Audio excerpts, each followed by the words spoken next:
What's going on, everybody? Welcome back to the lab for another episode of This Week Reviewing Pickleball. I'm Rafa, the Pickleball Tech Dude, and we have a ton of stuff to talk about today. So we're going to go ahead and get straight into it. We're going to have just a little bit more energy today, partially because I'm recording this at 3 p.m. instead of 3 a.m., so that tends to help. But also, we're going to go through a couple of things that I am very, very passionate about today. So for today's introductory question of the day, I pose to myself and to you all what your thoughts are on the new Power World Rankings or Pickleball World Rankings. I know it's PWR, but I forget what exactly the acronym is, that the PPA has introduced to basically have cumulative point totals for the pro players on the PPA tour now. So if you missed it earlier today, as of this recording, the rankings have been solidified. The new, it's WPR, World Pickleball Rankings. That's what it is. Aha. Writing stuff down helps sometimes. So WPR, World Pickleball Rankings, cumulative ranking across the entire PPA system, that dropped a couple of days ago. That just dropped today. Rankings are already out. Basically, what this looks like is before the PPA Tour and UPA in general, they had a ranking system for gender doubles. They had men and women. They had a ranked system for mixed doubles, again, men and women. And then they had one for singles, men and women. So there was 6 rankings total. You could very clearly see who was the best in every discipline. Now, you could see, obviously, each player's point totals in each category, but there were pretty different rankings, unless you're the women, because number one in mixed and gender and singles for women is Annalie Waters and has been for a couple of years now. But in the men, you got to see a lot of diversity, especially when you go from doubles into singles. There's a lot more, there's a lot of differences there, which was always really cool to see. And that's just one of the several grievances that I have with this new system. I think it's terrible. I think we're going to start there. I think that this is a really, really terrible idea by the PPA. Now, I had heard rumors probably months ago that something like this was considering being implemented. And even at that time, my gut reaction was, this is a terrible idea.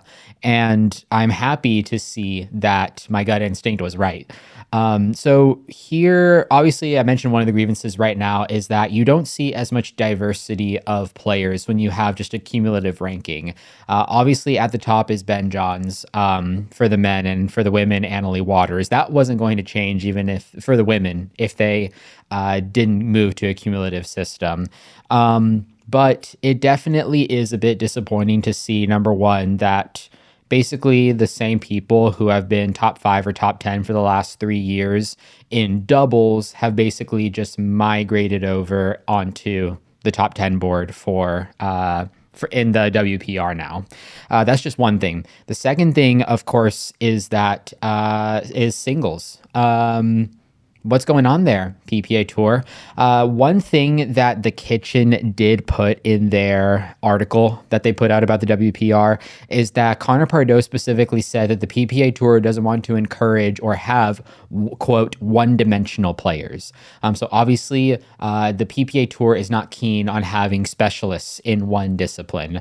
I'm kind of not sure if that's just an effort to get away from the other paddle sports like padel and tennis, where you very obviously have specialists in one or the other, and they're just trying to make that distinct in pickleball. They want you to be, in their eyes, an all-rounder, which looks like playing multiple events as opposed to being an all-around player in one event, which is what I personally think is better.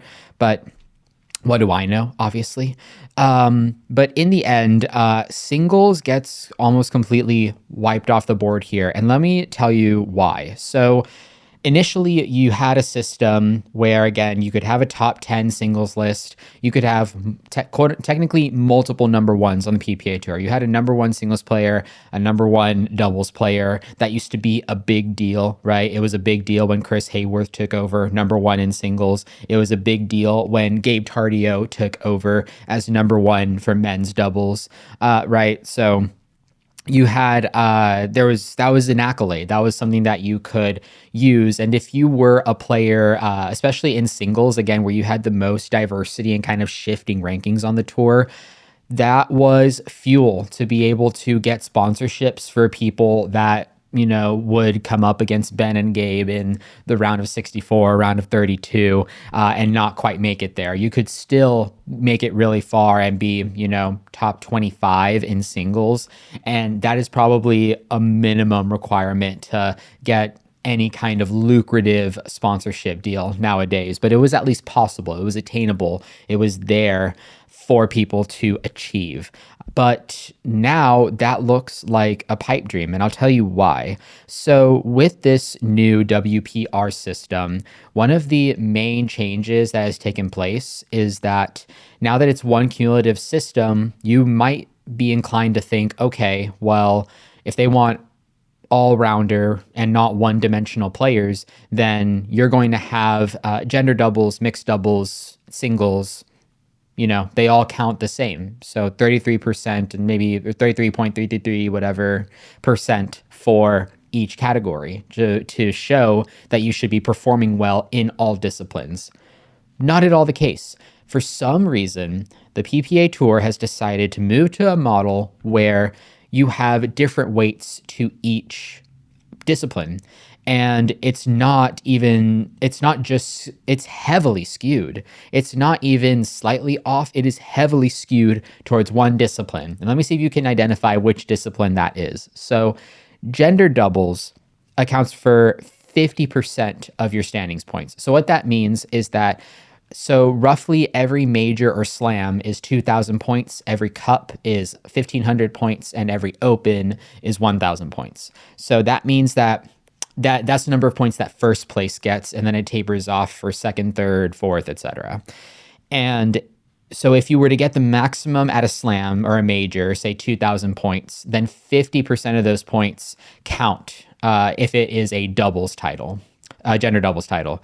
Now, 35% goes to mixed doubles. So that is 35% of those 2,000 if you were to win a mixed doubles slam.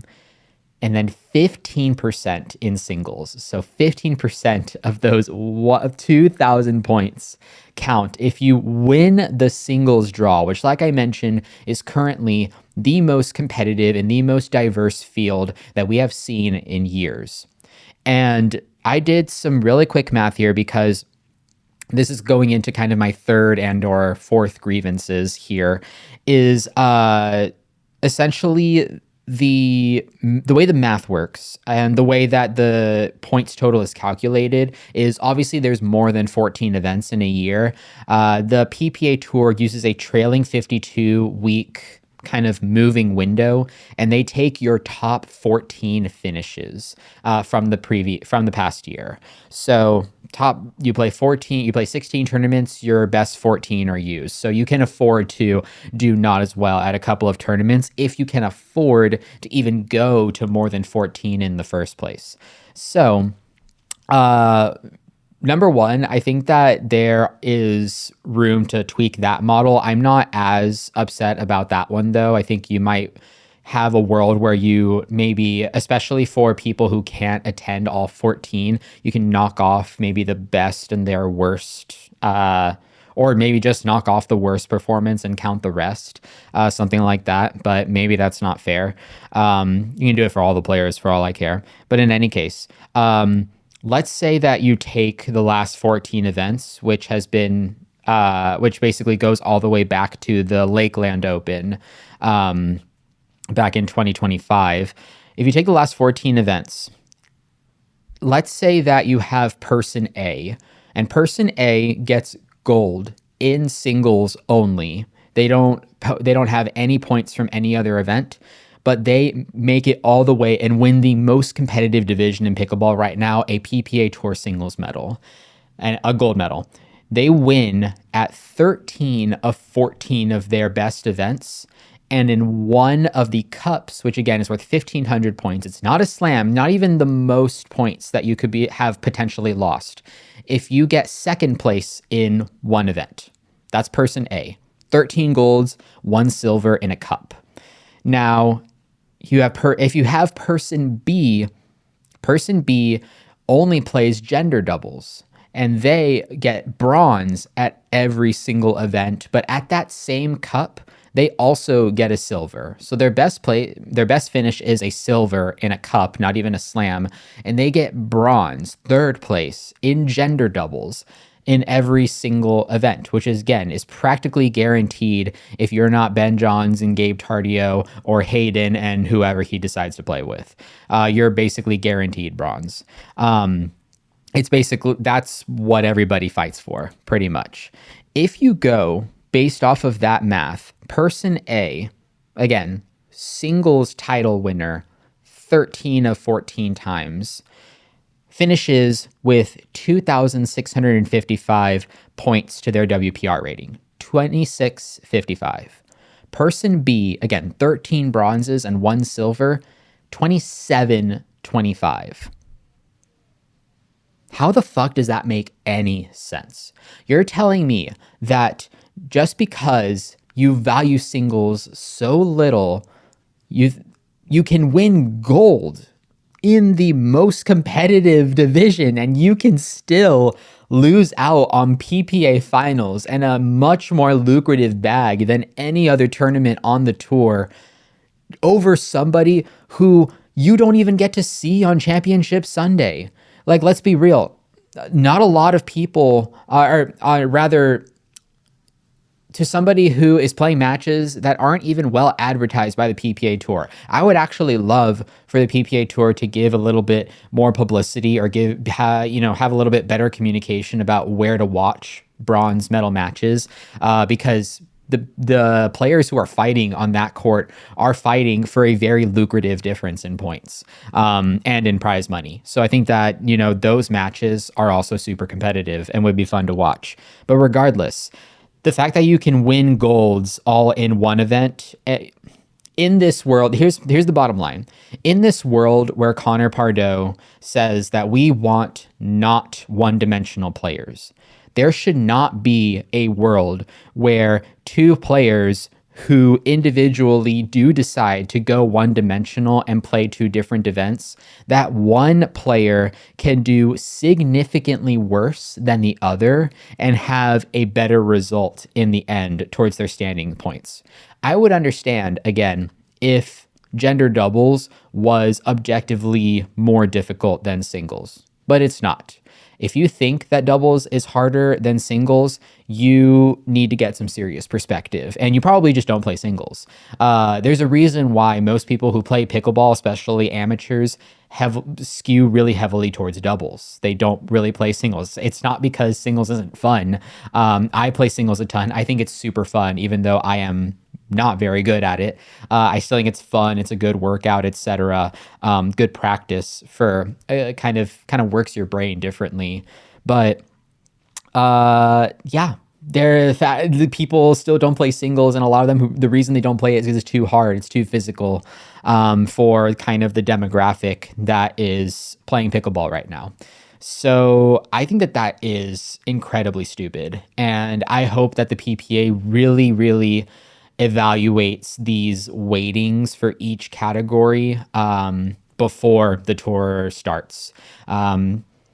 That's just, again, several reasons why I think that this rating system doesn't make any sense.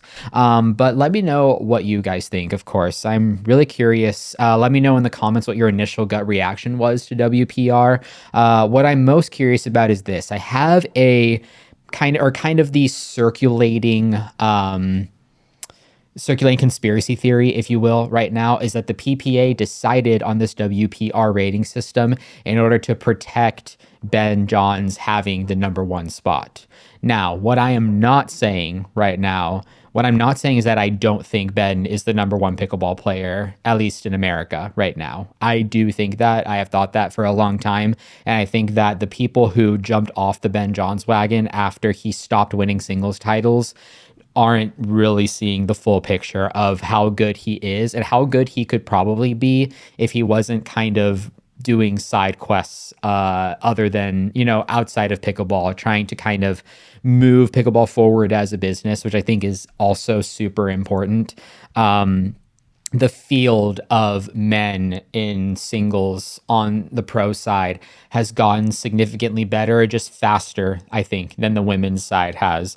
Although that division, I predict, will be more competitive probably in the next 2 to 3 years. But I think that that's the rotating conspiracy theory out there, is that the PPA Tour wants to make sure we have a clear number one woman and a clear number one man, and that they know exactly who they want these two people to be. And by putting a cumulative ranking that heavily skews towards events that they tend to win reliably over and over and over, tournament in, tournament out, then they are going to be the number ones that they can tout, marketing wise, when trying to kind of solicit new investors. I think that there could be some weight to that theory. But again, I don't run the business, haven't been involved in the business in a few years now. So I don't know if we'll ever know the answer to that. Yeah. And I think there is some world where it's true, but it feels unlikely to me. I just think I want to know the reason why.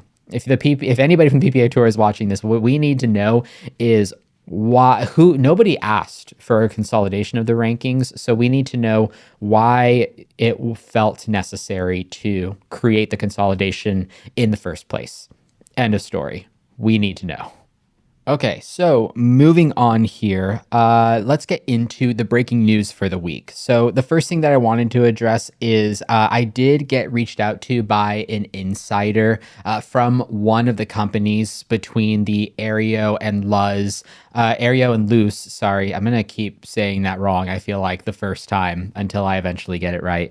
I brought up the possibility of an AIREO versus LUZZ lawsuit that I had heard from a couple of sources last week, but an insider to one of the companies reached out to me after last week's episode and did mention that currently there is no talk or discussion between the two, and that's anybody suggesting that is making an unfair kind of comment in the public sphere about both AIREO and LUZZ being involved in any kind of litigation. So it sounds like that this is not true. That previous rumor may just be perpetuated maybe by around, Reddit circles probably or something. But for now, does not appear to be any kind of lawsuit pending between AIREO and LUZZ, which is great to hear. So much litigation going on right now. You definitely can do your head in a little bit. So it's always nice to hear that, companies are still playing nice out there. Again, always for IP protection, like I mentioned last week. It just, is nice. It'll be nice to have any time that I can confirm that there is less drama going on in the pickleball business is always a good day. So just wanted to clarify that real quick. The next thing I wanted to discuss is UPA. So UPA sent out a message to a select group of media probably 2 weeks ago, announcing that they were going to be having us out to PIKKL Pro Labs in Florida to officially see the testing process.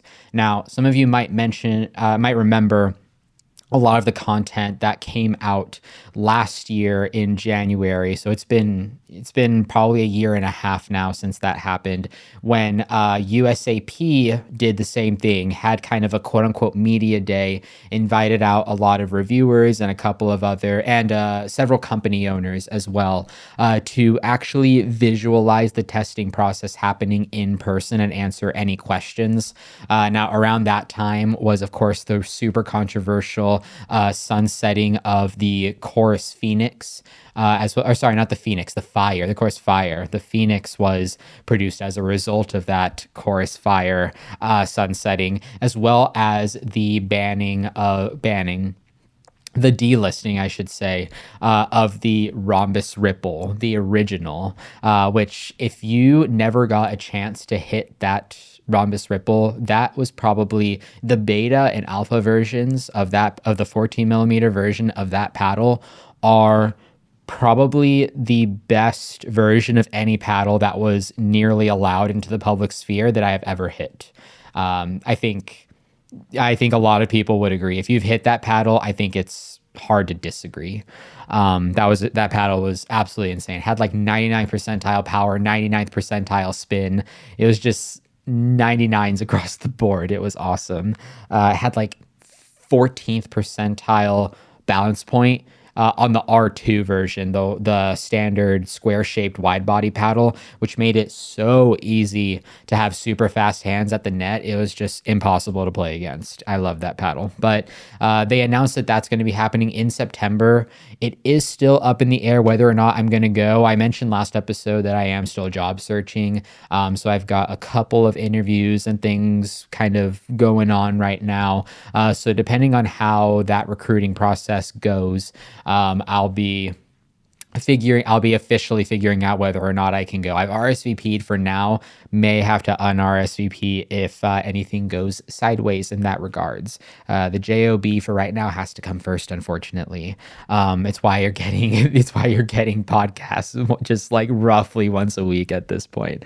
But yeah, so shout out to UPA. I am excited at the prospect of going out to Pickle Pro Labs and actually seeing what the process looks like, as we're going to be able to juxtapose it literally directly against what we saw at USAP, which will be very cool. The third thing I wanted to get into, FACOLOS. So, and it was actually kind of interesting to hear the broadcasters during MLP bring this up kind of their own volition. But Gabe Tardio at MLP, member of the St. Louis Shock, he was using a PIKKL Vantage Pro, his old paddle. And by old paddle, I mean really old paddle, because he signed with FACOLOS in January. So Gabe was using a really old paddle at MLP and still cooking, by the way. So don't let anybody ever tell you that you need a power paddle. Okay, you can play with a control paddle and win, especially against people at and above your own level if you have the right technique. So, which that Vantage Pro is a much more control-oriented paddle, even than his FACOLOS Elite X, which is already in its own just an all-court paddle, and definitely more control-oriented than the FACOLOS Elite X2, which is coming soon, from my understanding. So, but they, like I mentioned, they did bring it up on the broadcast. Dave Fleming pointed out that Gabe Tardio was not using his FACOLOS paddle, and he pointed out that it may be because of a testing issue. And that's not the first time that we've seen something like that, but here's something that I do think is interesting. So the last company that I saw kind of running into a lot of issues with their grit was Warping Point.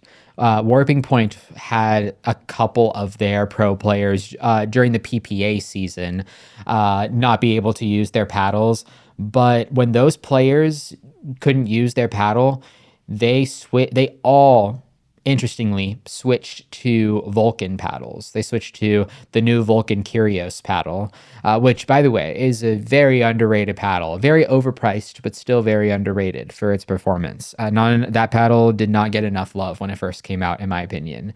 I think it could have spelled out a revival for Vulcan if they had just priced it better. But in any case, the fact that they all switched to Vulcan, which is owned by the same company. I think has a similar ownership structure to Stack, Duper, the Pickler. And these are all companies that have a lot of players on the PPA tour, and there's a lot of kind of behind the scenes business ties there. I just thought that was interesting that it was Vulcan specifically that they all switched to, or maybe were told to use. But in this case, Gabe was using his old paddle because he's Gabe and his contract is $800,000 over 3 years, which is wild. So Gabe can do what he wants. He's a boss. But in the end, I think it's interesting that they kind of publicly pointed towards FACOLOS potentially having testing issues with their paddles. I don't think that's a great look, especially I would be pissed if I was paying the tour money to have my players use a paddle on their tour, and then they came out and suggested that our paddles had testing issues, especially if that ends up not being the case. I could see that being a problem for being said out loud and being put into the public sphere like that. I've yet to confirm directly with FACOLOS whether or not that was the actual issue at play or if there was something else going on, which I certainly hope there was. But yeah, to see Gabe using his old paddle and still, you know, cooking for the most part was kind of fun. But it really caught me off guard. I was like, whoa, is he allowed to be using, like, doesn't he have a contract? But when they brought it up during the broadcast and addressed that it was actually different, I was like, ah, okay, so something's going on behind the scenes here. So I just thought that was interesting. Next on the docket, to kind of stick with the last kind of paddle-oriented breaking news here, we had 2 more announcements for durable grit paddles being made. So right now, On the Way should be getting here pretty soon. And actually, if I hear a knock at the door and I get it, I will walk out of the studio and go and bring it here to show you guys. But HOLBROOK is announcing that they are adding durable grit to their FUZE paddle. It's going to be called VantaGrit. Again, don't know a lot about how it is applied or how it's going to work or how it feels. But again, I thought the FUZE really good paddle, kind of difficult to justify its price, even though it was good. But now the FUZE paddle, I say that because the FUZE paddle normal version is probably going to be discounted in the near future. So if you've wanted or liked the FUZE, but just didn't want to get it at retail, I would look out for that. Or if you like the FUZE and you wanted an upgrade in the grit, I'm going to be testing that soon and letting you guys know how that feels. And whether and how durable it really is. The second company to announce durable grit was Vatic Pro. So Vatic Pro, very well known for their VSOL series, the Power and Pro, especially the Pro. I think the Pro probably still sits at 95th to 96th percentile power based on paddles that I've tested. It's absolutely insane, especially for the price being, you know, around $110, under 100 with discount code RAFA. But they announced that they are going to be potentially soon, within the next couple of months, releasing the VSOL Pro and VSOL Power Tour. So the tour is what's going to include their new durable grit called Evergrit. Again, don't really know much about how it's being applied or how it is going to feel or look relative to the current durable grit solutions on the market. But I think that that is going to be the direct competitor to the SPARTUS Spitfire, probably.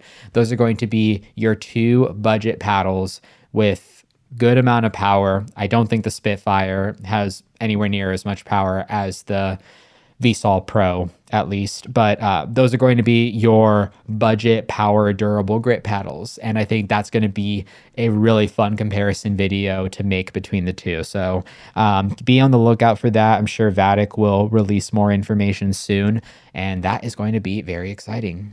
Okay, next on the docket, I wanted to talk about the PPA going even more international. So I can't recall the first time that the PPA announced that they were going to be including Europe stops on the tour, but I do know that that happened several months ago. But the PPA officially confirmed within the last week or two that they are going to add 20 European events to the calendar. They're going to be from the 2026 to 2027 season. They're going to be mostly in Spain. So Spain, or rather Spain gets the most events. They get 4.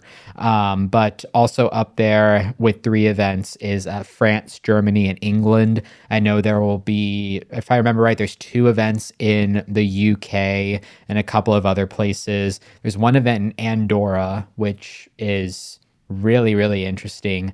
That'll be, Andorra is a beautiful country. I've never been, but I've seen pictures. That would be an incredible stop to go to, I can imagine.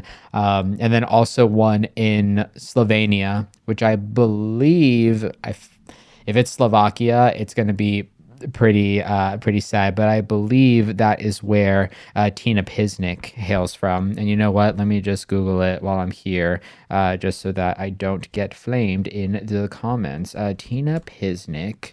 She is, let's see, a former professional tennis player from Slovenia. Let's go. Let's go. It's probably why. It's probably why it's there. I'm sure the PPA is going to be able to get a lot of publicity out of having Tina go there. Especially because, I mean, she was a very accomplished tennis player. She was, looks like she was ranked number 29. I knew she was top 50 in the world at one point. But to be ranked, her highest ranking is 29. So, yeah, going back to her home country of Slovenia, I'm sure that's going to be really interesting. Just one event there.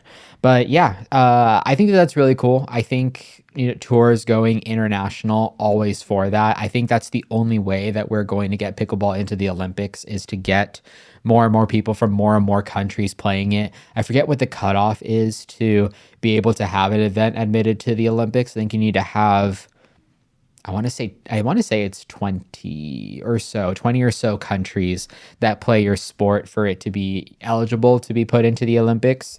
Obviously, it's not going to be in the 2028 Olympics. Don't ask, don't even say that it should have been, because not enough countries even play it right now. Pretty much just have North America and, well, you have plenty of players from plenty of countries playing it now. But I feel like if you posed that, if we looked at this a few years ago, probably when events were being decided for the Olympics in 2028, pickleball was not at its current level of popularity then. So I totally understand that, but I'm excited at the prospect now. And you know, this is a positive change as opposed to the WPR rating that we talked about earlier. I think this is a positive change that the PPA is making to really bring the tour internationally. And I think what will be really telling is in Asia, you had really crazy turnout for all of the events. I want to see if we can get the same crazy turnout for the PPA Europe tour, in terms of spectatorship. I'm sure that in terms of, you know, in terms of actual players, that's not going to be difficult. And, you know, if enough players don't sign up, then the PPA will probably just take more players from the Asia and the North American tours, or the American tour out there. So that's not what I'm worried about. But I want to see how the spectatorship aspect looks when we head to Europe. So that'll be fun. Next thing, APP. So I do want to start covering APP news. I think it is bad for media for us to only talk about the PPA Tour. I know that it is the most popular right now, and has been for a couple of years, but I do think it is always important to have competition in any space. So in light of that, I will talk about more APP tour oriented stuff as much as I can, and as much as I learn over time, because I gotta get to know, how's the APP operate, who are the best players on tour other than, you know, Jack Monroe and Megan Fudge and et cetera, et cetera. I gotta get used to all of that there. So, but one thing that the APP tour did announce is that they are doubling the prize money for their pros. Now, I don't know what the previous number was, but I do think that the current bag is now going to be around 3 million. So I guess I would make it 1.5 million before. But it sounds like 3 million is what's on the table for the pros on the APP tour moving forward, which I think is awesome. And that goes for all events. So all events on the APP tour are getting a boost in terms of the purse available for winning those events. Take notes, PPA. You need to make positive changes to all three events to incentivize people to get better at all three events, I think. But yeah, I think that's really cool. I think that is, came kind of on the heels of tennis announcing that they were increasing prize money as well. But tennis is kind of an interesting kind of point there, because they're like the APP in that they increase the prize money, but they are like the PPA in that they are doing so to phase out a certain event. They increase the prize money only for singles, and there are a lot of tennis pro doubles players out there who are pissed because they're gonna get it almost leads to they aren't making anywhere near the amount that a singles player is making. You know, doubles, you do have to cover less ground. Maybe in tennis, just like it is in pickleball, doubles is easier than singles, right? So I could understand if, say, the winner of tennis Wimbledon was getting, you know, $1.4 million and the winner of doubles was getting like 1,900,000, something like that. That would make a lot of sense to me. But what it sounds like, and I don't know this for sure, but it sounds like the disparity between the two events is much higher than that. Let's try it. Let's find that out here too. How much do tennis purse singles and doubles for winning Wimbledon? Let's see what this looks like here. So it looks like the singles champions each receive £3,600,000. Oh my God. That's how much you get for winning Wimbledon? Jesus. 36 mil? Not 36 million, 3.6 million. So approximately 4.8 million USD. The winning men's and women's doubles teams each take home 760,000 per pair. That's insane. So you win singles, which again, singles is the harder event. So I understand some disparity. And I didn't even argue for, say, 1.4, like my example earlier, 1.4 million to singles and 1 million each to each doubles member. I said 1.4 for singles, 1 million for doubles. So each person takes home 500K. You're telling me that if at a major, that the singles champion, 3.6 million, each team takes home. So each person on a doubles team is only taking home 380,000. You're literally getting just over 10% of what the singles champion is taking home. I'm sure that there is a lot of economics that goes into that. I personally watch a lot of tennis highlights. I watch way more tennis highlights now that I got into pickleball than I ever did before, which is kind of funny. But you're telling me that there deserves to be a 90% difference in what these players are taking home? Ooh, maybe somebody who knows more about tennis can tell me that makes sense. But gut reaction, not making a ton of sense, especially for how much work the players put in. So always something that needs to be taken into account. But to get back to the original point, shout out APP for increasing your pro player money. Good on y'all.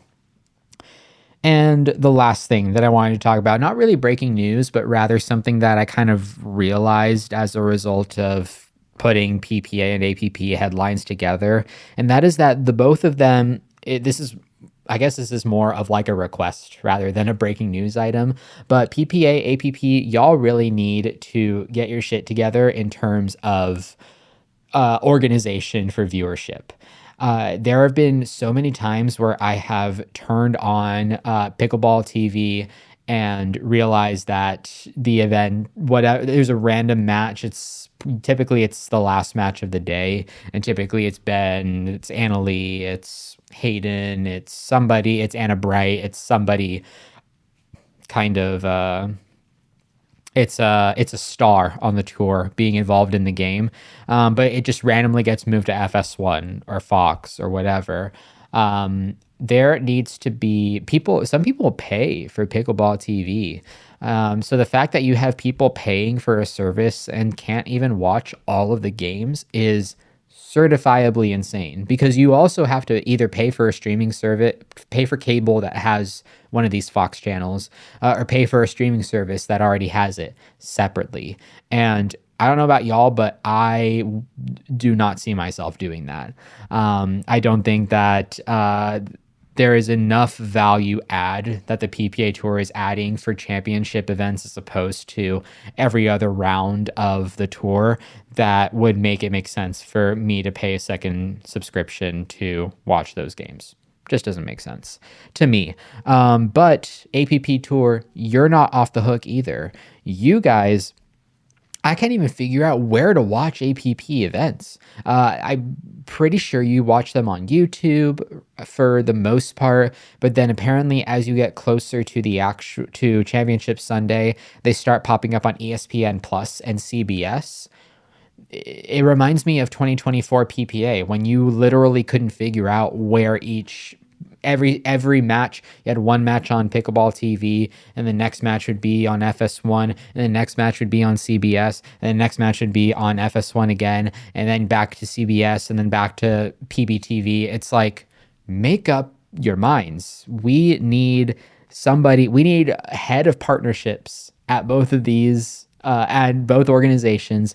You guys need to get with whoever you need to get at ESPN, at CBS, at Fox, or whatever, and you guys need to decide what you're going to do. You need to decide, if you need to decide at the beginning of the season, hey, every match is going to be on Pickleball TV except for Championship Sunday. All of the games are going to be on Fox. Or hey, every single event is going to be on every single event is going to be in one place, or every single event is going to be like, I don't want to have to turn on one channel and think that there is some event going on there when there isn't, and just to be gut punched because I was looking forward to watching that event all day. Now, I know that both APP and PPA are good at putting out on social media what games are going on, where they're being shown, etc. I'm not saying that that needs to change or that that is unappreciated. But what I'm saying is that for people that are trying to get into watching the pros, which is ultimately what is going to keep the pro game around, is keeping the spectator experience, making it better and making it easier for people to gain access and watch the pros.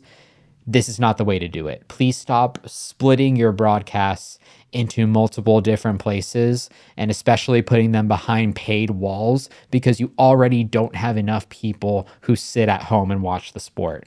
You definitely seem to be getting enough people, at least on Sundays, out to actually watch the event. You need to make it easier for the home spectators. Please, I am begging. I hope this is something that we can sort, hopefully at least by 2027 to 2028 season. Let's kind of make an invisible handshake on that. APP, PPA, let's figure that out. Okie dokie, now on to the pros. So have a lot of news here, especially with the conclusion of the regular MLP season and all of that good stuff. So what I first wanted to start out with was, I had a habit at the beginning of the year of talking about all of the major sponsorship moves during the year. And so there's a couple major ones that I forgot to cover, so I'm just going to shout those out now, honestly, just to make sure that these players get their recognition for signing new sponsorships. Aeronax. So Aeronax signed Jack Wong, who is pretty underrated in my opinion. They signed him back in March, so this is a pretty old one, but I think that that was a great pickup for Aeronax. They also recently picked up Maya Bui. So I know some people online call her Maya Bui. On the tour, they call her Maya Bui. Her name is Maya Bui, I'm pretty sure. If her last name is Chinese, it's Bui. If it's not, then I'm probably still mispronouncing it. Yeah, some people think that it's weird that I try to pronounce certain players' names kind of accurately, or with the correct kind of tonal pronunciation. But I grew up in a family where we were taught that having people say our names properly is part of being proud of your culture and your heritage and where you come from, and that it's disrespectful for people to say your name wrong. So I'm going to take every chance that I get to try and say those names correctly, and hopefully other people will follow suit. I think a lot of people got on the Wang Yung instead of Kwang Duong train. That sounded so weird to begin with. I'm surprised that was allowed to, or people shortened it to QD, obviously. I think people realized that Kwang Duong just did not sound good to begin with. But I think a lot of people got on the Wang Yung train. Hopefully people get on the Tamashima Bukuro train. Hopefully people get on the Maya Bui train. Hopefully, Zoe Wong, her actual name is Wang Chao-yi. Hopefully people get on that train. Chao-yi Wang even would be a step in the right direction. But yeah, shout out to Maya for signing with Aeronax. Aeronax paddles.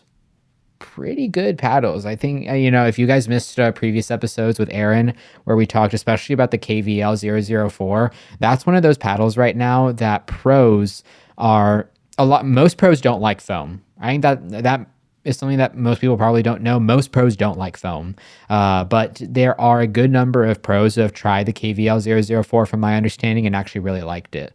And that's a pretty powerful paddle. It's a little expensive. So shout out to Aeronex. And then, of course, the biggest one was JW Georgia and Julie Johnson, the Johnsons, all going to Paddletech. Now, obviously, that is a move because they were actually moving to PIKKL, and PIKKL has merged with Paddletech. So that was something that I had talked about probably back in February, that was a rumor that Georgia and JW would go from Franklin to PIKKL. But it officially got cemented within the last month and a half, 2 months. So that was pretty interesting. A lot of people have been wondering, to move on from that, a lot of people, or related to it, I should say, have been wondering why PIKKL hasn't specifically released a new paddle yet. From my understanding, there is going to be, similar to Paddletech and Pro XR, the way that merger worked. I think they kind of merged and said, okay, we're going to have two different brands. One's going to be more budget, one's going to be more for the professionals.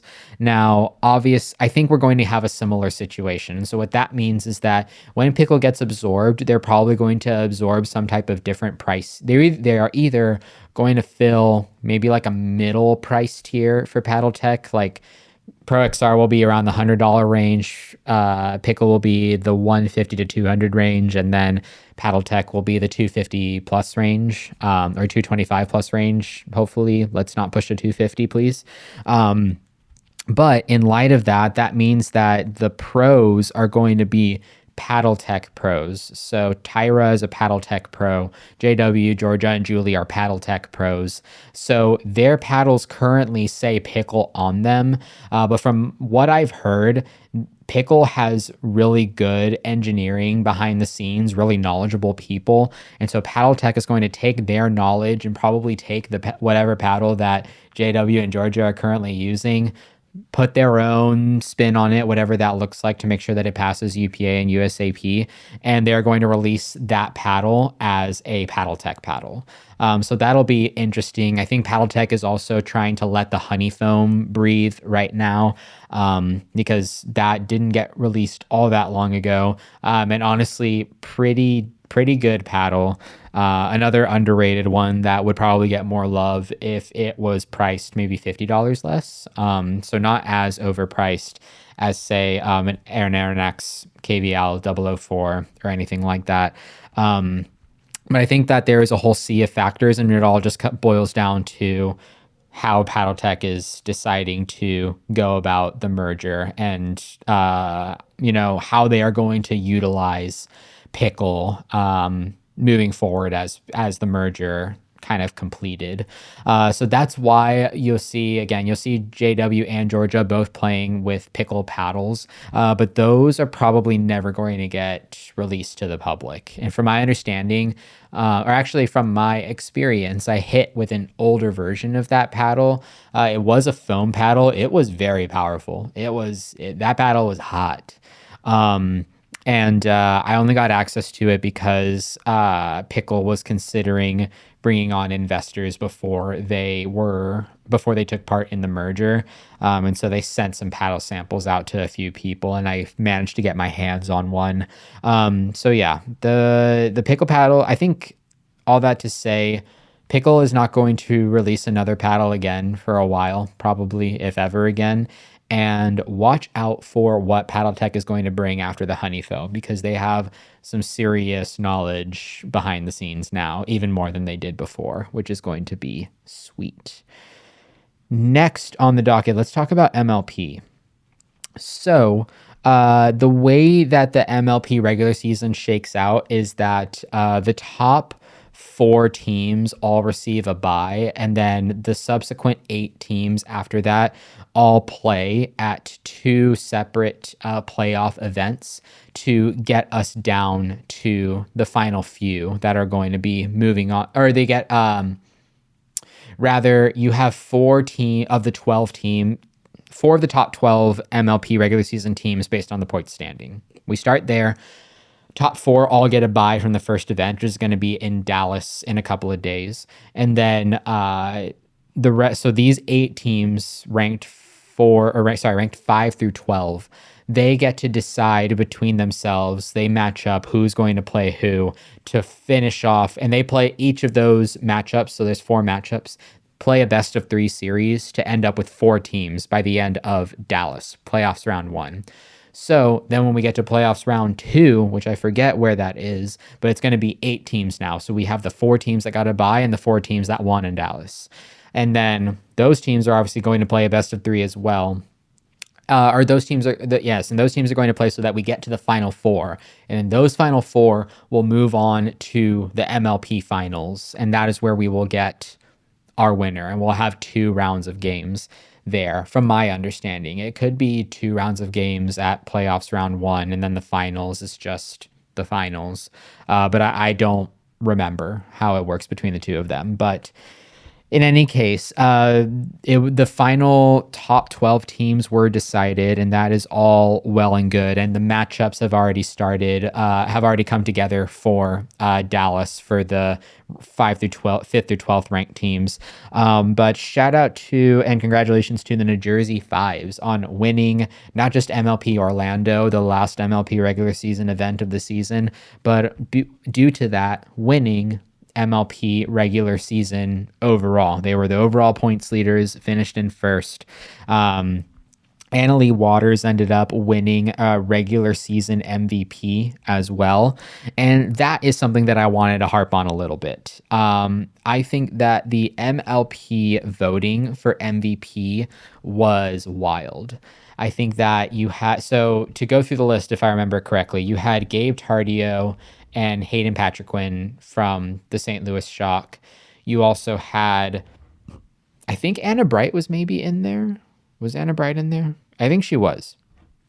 And then you had Ben Johns from the LA Mad Drops. Then you had Annalie Waters and Georgia Johnson from the Fives. And that might have been the full list. All I know is that the Fives had 2 or 3 players. The Shock had 2 or 3 players. And then there was Ben in there because he's Ben. However, and I say that, Ben is Ben, so they're going to put him in the MVP voting list. I do think that is true.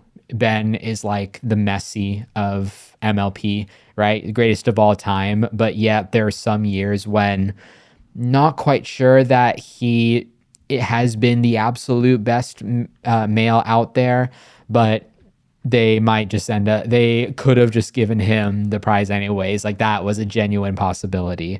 It's like when Messi robbed Robert Lewandowski of the 2019 Ballon d'Or. Ball knowers unite. Okay. But in the end, the award was given to Anna Lee. But here's my problem. The MLP MVP voting. Here's what an MVP means to me. An MVP, the most valuable player. So the person that single-handedly, for me, changes the culture or changes the outcome of a game more than anybody else. They're the player that if they were not on their team, their ranking would look significantly different. I don't think if you have a super team that it is possible or makes even a lick of sense if you have a super team to be in the MVP conversation. If you take Gabe Tardio out of the St. Louis Shock, they still have Hayden, Anna, and Kate. If you take, and that goes for all of them. You take Hayden out, they still have Gabe, Anna, and Kate. If you take Anna out, they still have Kate, Hayden, and Gabe. Like, they all around, every single person on that list is a top 10 PPA pro. And so not any single one of them would have significantly changed where they ended up on the leaderboard. Same goes for the New Jersey Fives, especially after the addition of Federico Staksrud that we talked about last episode. You have Noe, and you have Will Howells, you have Fed, and you have Annalie, and you have Georgia, and you have, I think, Millie Rain, I think is their last player. But to take the core four, right, it's clearly, even though Will Howells does play men's dubs, you really have Noe, Fed as the best two guys on the team, and you have Annalie, Georgia as the best women. You take Annalie off that team, you, again, still have three players who are all, I believe, in the top 10 of the PPA WPR rankings now. I think Noe is up there. He actually might not be, but he should be. And if he's not, he's close.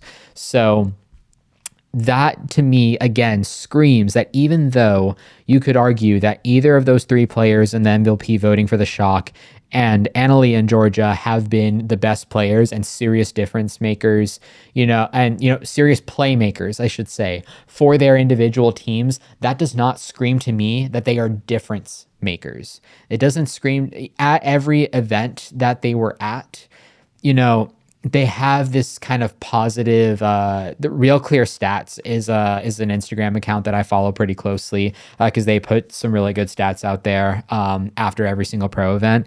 Again, what it boils down to me is you take any of those players off their team, Annalie again probably has the biggest impact of the ones of anybody from the Shock or the Fives leaving. But I still think that the Fives and the Shock comfortably make playoffs without her. If you take Ben Johns off, listen to me closely. If you take Ben Johns off of that LA Mad Drops team, they probably don't make the playoffs. I said what I said. I don't think that team makes the playoffs. If you take Ben Johns off of that team, especially the early, first one or two events, Ben Johns off of the LA Mad Drops, that team finishes below the cutoff. That team could not beat the Chicago Slice, who finished in 12th in the regular season, just barely made the cutoff for the playoffs. That team, the LA Mad Drops, could not beat that team without Ben. So I think that Ben seriously put the LA Mad Drops on his back and took them to victory. I saw Ben and Max Freeman come back from down 2-10 to Jay DeVilliers and Zhao Mei, which, granted, the bouncers had a decent season, and Jay and Zhao Mei have played regular PPA events together. But if you're gonna ask me, from that original list that I mentioned of MVP people, I think there were some serious snubs to that list. I think J.W. Johnson or Augie Ga from the Dallas Flash could have been on that list. I think that, who else? I think about the Dallas Flash because they had a recent good run of form, but I think Riley Newman, you could have made an argument, even though he was injured, when he was on the court, serious difference maker for that Brooklyn pickleball team. I think that, who else could have been on that list? Yeah, those are the people that really come to mind for right now. But I think the biggest snubs were that the Dallas Flash probably should have had one person kind of make that list. The fact that, so regardless of the snubs, if you're taking the original core list of MVP candidates, my point is that Ben Johns made the biggest difference to the LA Mad Drops. None of the other players had the same level of impact on their team. Even statistically, I'm sure Annalie probably, if you look at the Real Clear Stats, probably had the difference kind of points differential impact made. I still think that is because Annalie and Georgia were just, as a duo, Annalie has Georgia. And so them together are a significantly better women's team than the vast majority of teams out there. I highly doubt that most of her points difference would have come from mixed with Noe. So, because those games were a lot closer. So yeah. Annalie, I still think, if it wasn't going to go to Ben, I do think Annalie still deserved it over the rest of them, like I mentioned earlier. So, regardless, congratulations to her and her team for accruing that accolade, adding it to her massive trophy cabinet.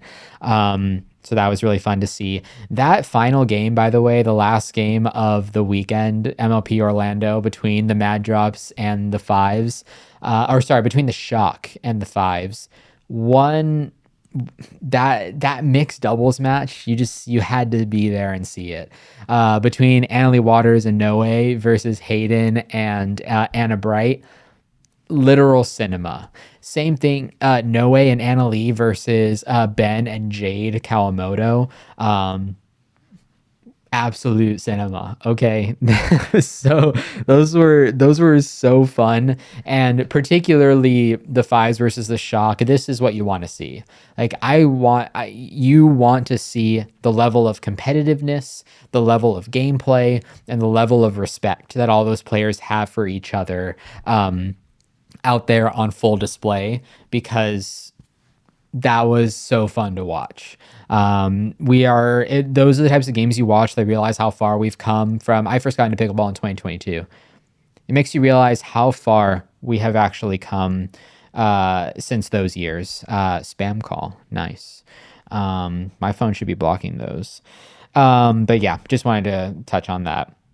I did also want to touch on the Most Improved Award, which is the one award that hasn't been given out yet by MLP yet. I do think here, I want to say two things. Number one, I think that if Danny L. Townsend or Sophia Seving don't win that award, then it is rigged. I don't think that anybody deserves it more than one of those two. I mean, Sophia Seving and Tina Pisnik did not lose a single women's doubles match for the Palm Beach Royals until this past event. So that's insane. And then Danny L. Townsend, you could argue, has almost become the heartbeat of the Dallas Flash team. She filled in that void that was left by Georgia Johnson, and she definitely from where they started to where they are now, I think is hugely in part to how much better Danny has been playing even just over the last few months. She said it on a podcast that she wants to be the next to beat Anna Leigh, and she's convinced that she is. And after seeing the recent performances, I'm not going to say that I'm not going to put my neck on the line and say that she 100% is, but I think that she's one of a couple that could do it. I think she can. I think she will. You know what? I am going to put my neck out there. She will do it. Danny L. Townsend will beat Annalie Waters, and it will be sometime within the next couple of years. I'm not saying it's going to happen tomorrow. I'm not even guaranteeing you that it'll happen this season, but I'm guaranteeing you that if she finds the right partner, she will do it. I guarantee you. Okay. Now I want to talk about, this is kind of just the random one that I threw in here, but I think we need to have a serious conversation about Ben and Anna Leigh playing together. I think there is a world, number one, where Ben and Anna Leigh playing together could become bad for the sport at some point just because of how much winning they do. It's so funny. There is an idea out there that, having one team just constantly win over and over and over again. I said last episode, I think having super teams is good, but they are beyond the level of a super team at this point. They play probably more than 20 events in the PPA on the PPA tour per year, and they're losing like once or twice. When you see them in the draw, it's almost a guaranteed victory for them. It's almost not even fun to watch until you just want to fast forward to Championship Sunday and see who is going to try and beat them, right? But also, I forget why, but for some reason, I was talking about Anna Leigh, and somebody asked me like, oh, do her and Ben like still play together? And that got me thinking, like, what if one day that answer is no? Like, what if one day Ben and Anna Leigh really do kind of break up the partnership? who Anna Lee could play with most guys and still win. I mean, Anna Lee just went out, played with No Way, who I think, again, is a top 10 player, but is probably on the lower end of that list in a world where you have Andre Diascu, CJ Klinger, JW Johnson, Gabe Tardio, Ben Johns, etc. I don't think he gets in over those guys just yet. But she took it to Ben, who is really good at adjusting and one of the most tactical players on tour, and was able to create a victory there for them. So I think Anna Lee is a lot more flexible in terms of who she can play with male-wise. Ben is a special case. Like, for me, my mind goes to, oh, if Ben and Anna Lee broke up, he would just play with Anna Bright, because Anna Bright is the second best women's player on tour right now, by a good margin. But I don't think that that would happen. In my head, right, I look at Ben's choice of Gabe, and he chose Gabe because he was already really good, obviously, but also because of his potential and where he's going, and knew that Gabe could matched his attitude, matched his play, could adjust his play style and could match his attitude. Ben doesn't have an over the top, super competitive attitude on the outside. Definitely has the fire on the inside, but on the outside, he is notorious for not showing a ton of emotion. Anna Bright is notorious for showing a ton of emotion. So while I think Ben and Anna Bright could win a lot, maybe, I don't think that their attitudes would match. And I think that it wouldn't work out long term. After watching Ben and Jade Kawamoto play a ton of events, that is a partnership that I would love to see.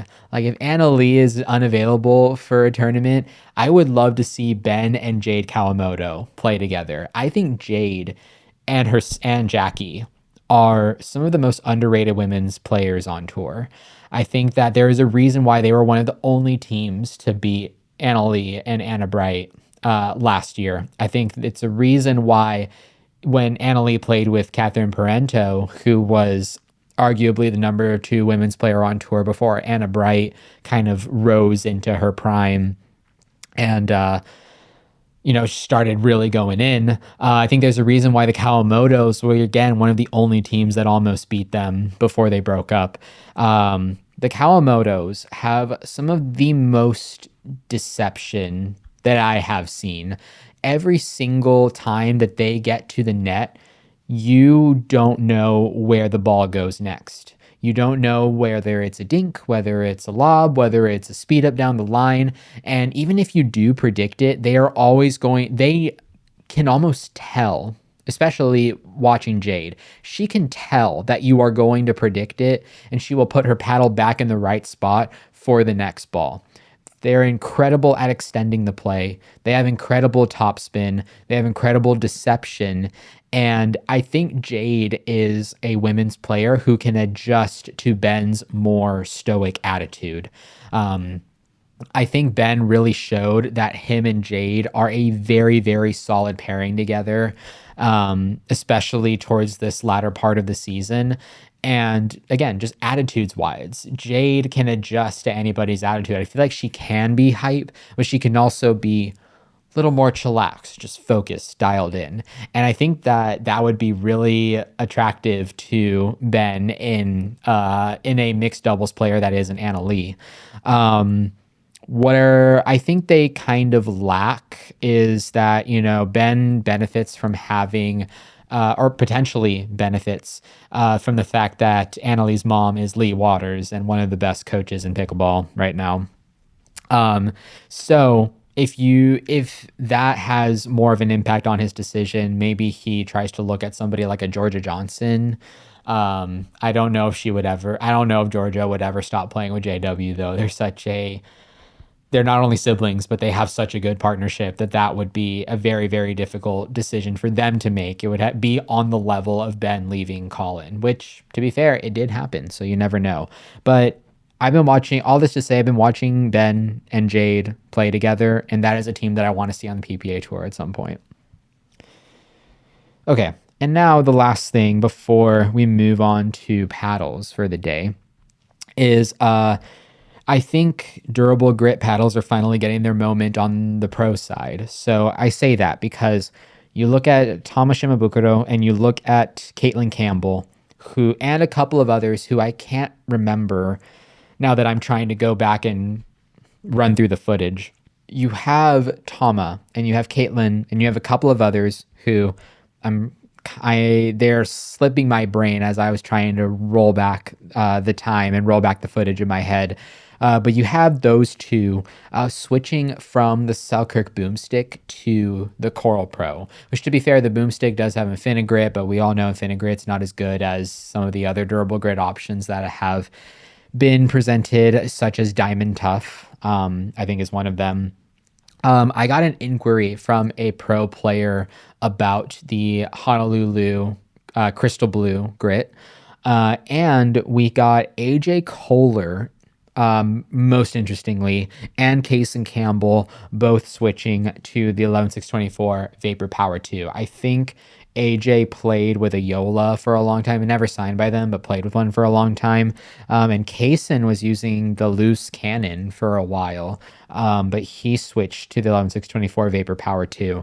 Now, you do also have, interestingly enough, a good number of players switching to the LUZZ Glider 2026. You had, most notably, Catherine Parento starting to use that paddle after using a Scorpius Pro 5 for a while in this kind of time that she has she's unsigned to a paddle sponsor. But the vast majority of players are switching to durable grit paddles, and more often than not, it's the 11624 Power 2 and it's the Coral Pro from 6.0. So I think that we are finally starting to see pros come around on the durable grit idea. And the fact of the matter is that the amount of spin that you get on the Coral Pro and the Vapor Power 2 is unmatched by any other UPA approved paddle. I think if Spartus were to approve UPA approval, then obviously they would give them a run for their money. But when you go for the traditional foam paddle that gets as much spin as possible, then nothing beats those two by a long shot. And so I think it's really cool. I think it's finally, because again, we don't really see pros kind of catching on to the foam train as quickly. I think a lot of pros would love to have a polypropylene based paddle if it just didn't break all the time. So a good number of them do play with foam, but probably not super willingly. You even see, for example, Jackie Kawamoto, right? Jade and Jackie both are both Proton sponsored, but Jackie still plays with the Flamingo. So there's obviously a affinity for polypropylene still there as an overall pro sentiment. But it's good to see that they are realizing that despite that kind of bias against foam, that there is a valid reason to be using durable grit paddles right now. And so, yeah, it also makes me feel vindicated in feeling that, you know, of those two lineups, you know, you had the Next Gem lineup from 6.0 and you had the Power 2 lineup from 11624. I did put out overall fairly positive reviews about both of those paddles. And so to see pros also kind of leaning towards those same paddles, I'm still maining the 11624 Vapor Power 2, despite the Ultra coming out. Did not quite have the same sweet spot size for me as the Vapor Power 2. Just didn't match my game style as much. But yeah, the durable grit having its moment now on the Pro Tour, and I hope that we see more of it, because having that much spin as those paddles add, it just unlocks so many other shots. Yeah, and if you ever watch PIKKL, the fact that he's already tall, but the fact that he is flicking from practically on the ground and barely adding, you know, having these types of razor thin margins over the net, I think is very cool to see. So I hope that we get to see more players using it and more players kind of unlocking these types of new shots over time, which will be fun. Okie dokie, on to the final section about paddles. We'll run through the first little bit of this somewhat quickly. I, of course, want to get into some paddle deals, and then we'll talk about the paddles in and of themselves that we're talking about today. So in terms of deals that I've seen out there, I do want to make this a regular thing, even if my code Rafa, or sometimes it's Rafa 10, does work at the vast majority of paddle places. So if you are looking to get a specific paddle and you would like to support the channel, of course, watching these videos, if you're already here at this point, and liking it, sharing it with your friends, that means more than anything. But if you do want to support the channel, using my code does get you discounts, and I get a small kickback that I just pour right back into making these videos, basically. But I want to share these deals regardless of whether or not my code applies. So for example, I'm going to talk about the VOLAIR shift again, because in case you missed it, if you are an ambassador or if you become an ambassador of VOLAIR, they have a special discount code for the Spider-Man themed shift, which I already think the world of the shift as an all-court paddle. I think it's one of the best out there right now. But that code will get you 25% off of the Spider-Man shift. And the shift is already at a discounted price because I believe that VOLAIR is going to be making their next play soon after agreeing to a licensing agreement with JOOLA following the lawsuit. So get the shift while you can, become an ambassador while you can to get the Spider-Man shift for like under $100, which is pretty sick.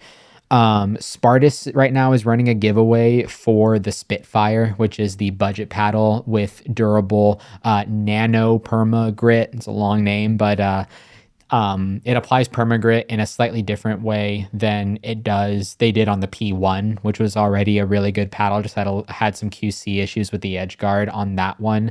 Haven't had the same experience with the SPITFIRE so far, which is always a plus.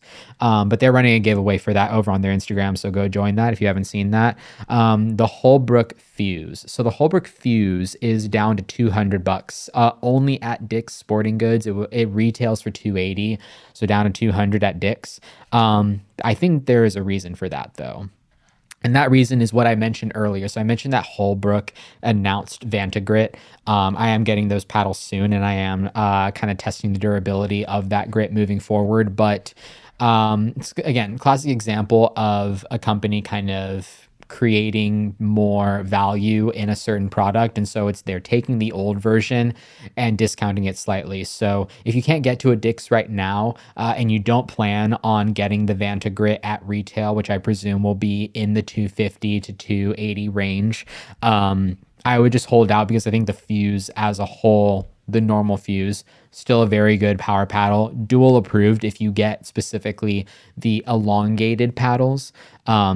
UPA and USAP approval is what I mean by dual approval. If you hold out on that paddle, I'm sure it'll overall come down to that $200 price point. So just something to keep in mind. And lastly, in terms of deals I've seen, apparently there's this outlet store that Justin and Lewis over at the Pickleball Pursuit podcast, the PP podcast.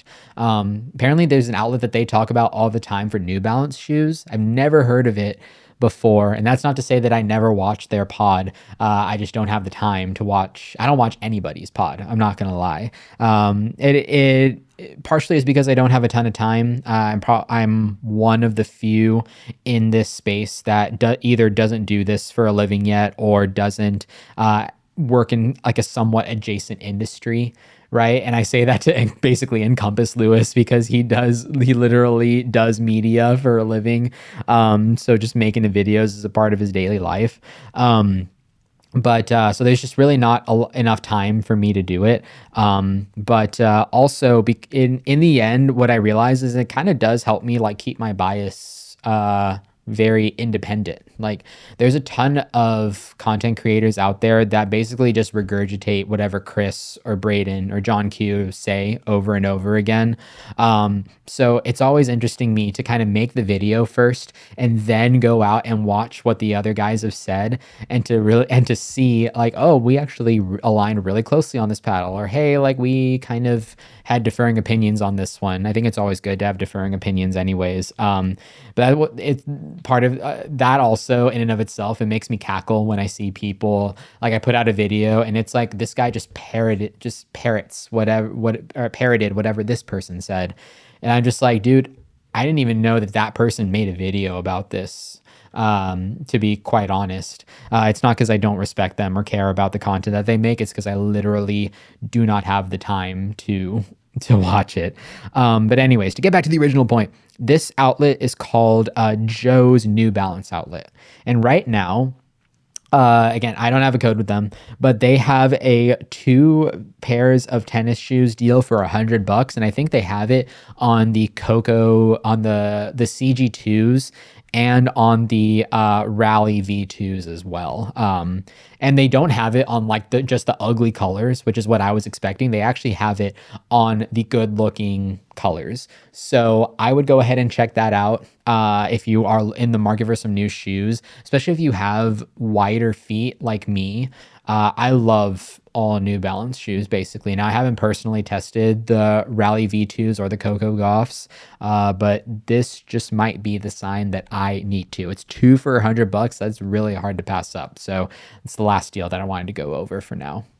Boom. Okay, so to kick things off, we're to get into the products I want to talk about today. First one I want to talk about is the Coral Pro from 60. So right now this is the elongated. This is the one version of the paddle that I have tested so far, both the normal and the Pro Grit version. Spoiler alert, I would get the Pro Grit version if you are looking for a very dense and plush feeling foam paddle. It does kind of disconnect you from the feel of the ball more than the traditional foam paddles out there that are kind of more hollow and stiff. But this paddle fits more of that soft, kind of cushioned feeling that I personally prefer. Now, the reason I bring this up is not to talk about this more than I already have, because I've mentioned for a long time, I think this paddle is not only the best paddle of the next gen lineup, but it is also either at the same level or second to the VOLAIR Shift in terms of all court paddles out there. I think there's a reason why pros are switching to this at a pretty decent clip right now. But I bring this up because they have this electric blue colorway, which is the one that I have, but they also just released an ultraviolet colorway, and I am a sucker for purple paddles. So if for any reason this design, which I don't know why this design alone would not, would not appeal to you in the first place. I think it looks sick, especially the way that the diamond grit kind of shimmers in the light a little bit. But if you didn't like this paddle but would like it in purple, they just released that. It's $220, I believe, so it's a little under 200 with code Rafa at checkout. Definitely worth, again, checking out, I suppose, if you are interested in that. And then next, just more of an upgrade that I wanted to get through, the LUZZ Glider 2026. So if you remember back from previous episodes, there was a previous version of the LUZZ Glider, the 2024 version. It got a revamp this year in 2026, which has a little bit more power and pop than the original version. It does feel like that did come a little bit at the cost of the sweet spot, but hey, I do think there are pros that are switching to this. This is the paddle that Chris Haworth uses, most importantly, and the paddle that Catherine Parento just recently switched to. And I say that Chris Haworth most importantly because this is the Chris Haworth signature. So this just came out probably a month ago, I believe, was when this was announced. And I think that this is easily the sickest looking of the glider lineups. You can see we've got the dual USAP UPA approval sticker on here as well. But yeah, this paddle, at first, I feel like I would have described it as the 2024 version is one that I described as kind of the hybrid version of the Canon, which is one of my favorite, if not maybe my favorite budget power paddle out there, as things currently stand.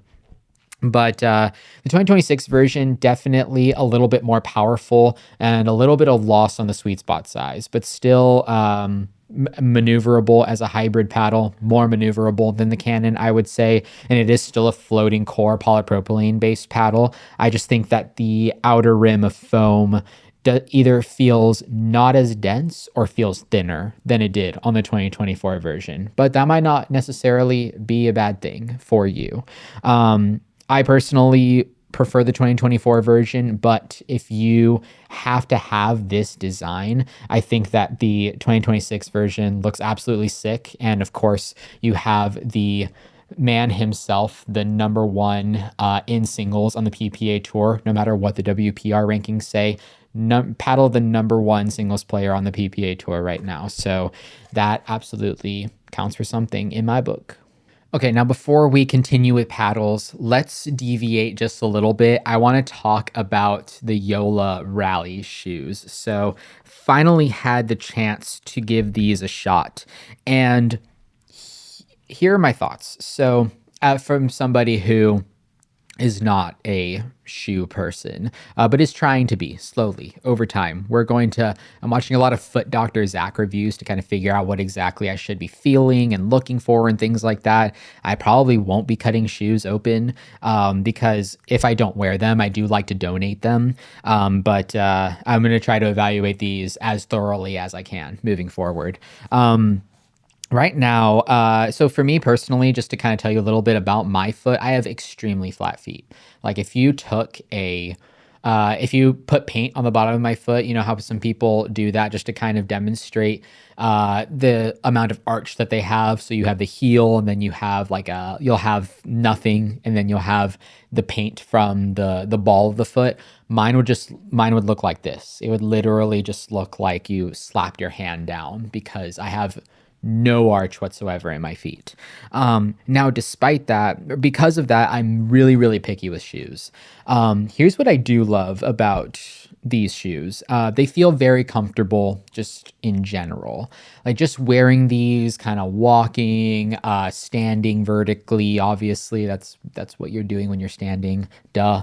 But just kind of existing in these shoes, very comfortable, which is not something that I can say about the vast majority of shoes, especially from paddle companies that have gotten into making shoes. I think even Selkirk themselves have only gotten it right like once so far, and that was with the original Court Strike paddle, like the Court Strike 1.0. 2.0s, wasn't a huge fan of. 3.0s, haven't had a chance to try them yet.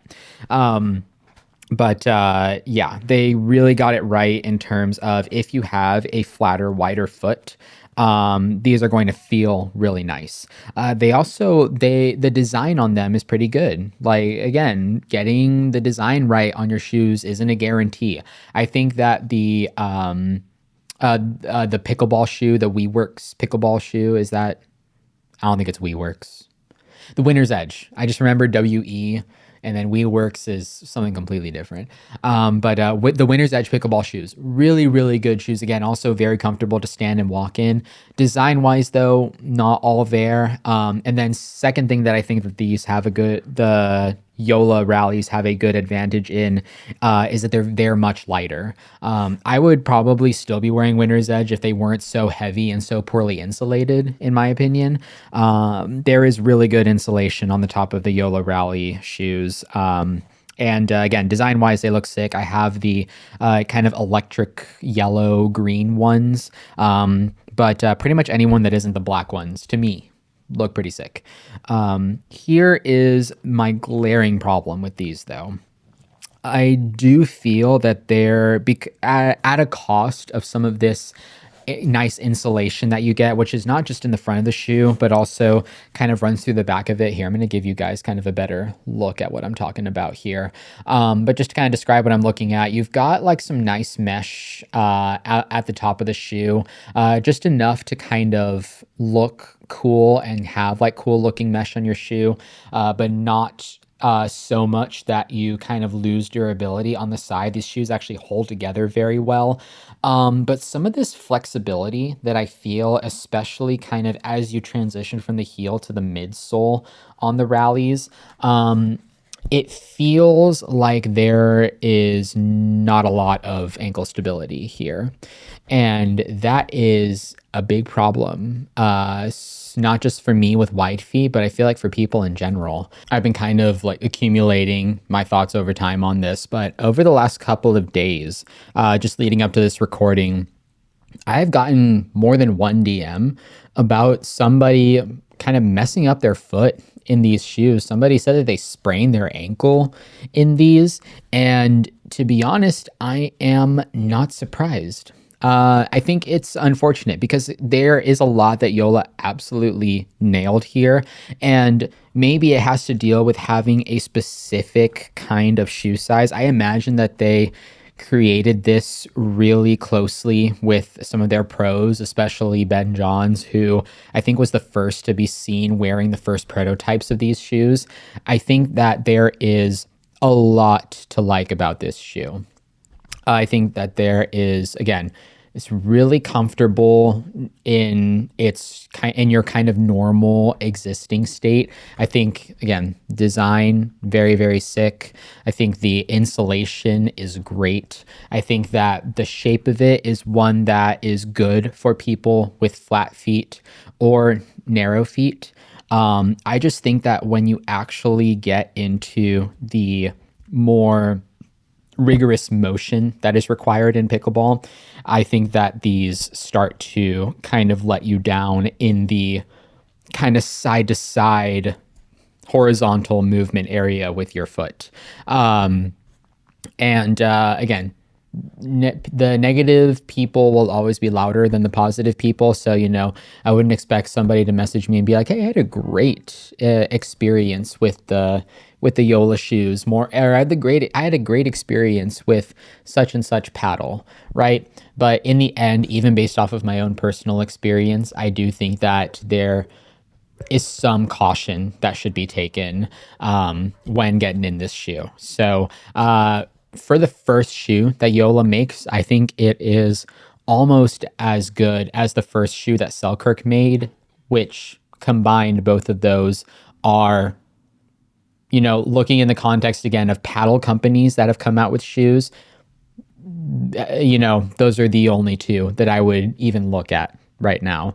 But I do think that a second iteration of this that fixes that, again, heel to midsole transition where there's just not a lot of stability and a lot of room for things to go wrong here, I think that that is going to be necessary. But I think that this was a solid first effort. Look elsewhere for now, but look out for the Rally V2s, I think is kind of the moral of the story here. I also was kind of slipping my mind how much these shoes even costed in the first place. It looks like we are looking around the 170 range or so. Let's see, JOOLA professional court shoes. I'm only looking at like third-party distributors basically at this point.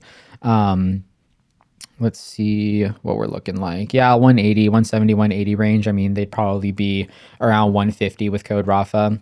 I think that there are a couple of better options out there. But solid first take, JOOLA. TLDR.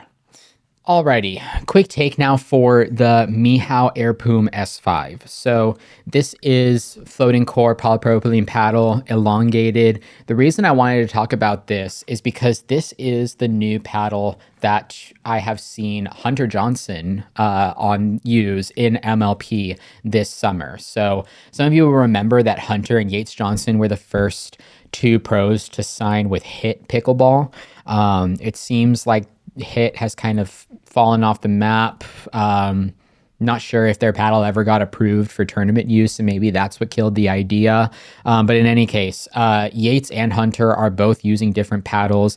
Yates is actually using the FACOLOS Elite X, but without markings on it. I think that's just part of the marketing kind of deal that FACOLOS has right now. And maybe that's why Gabe couldn't use his paddle. I wonder if it's because he had markings on his.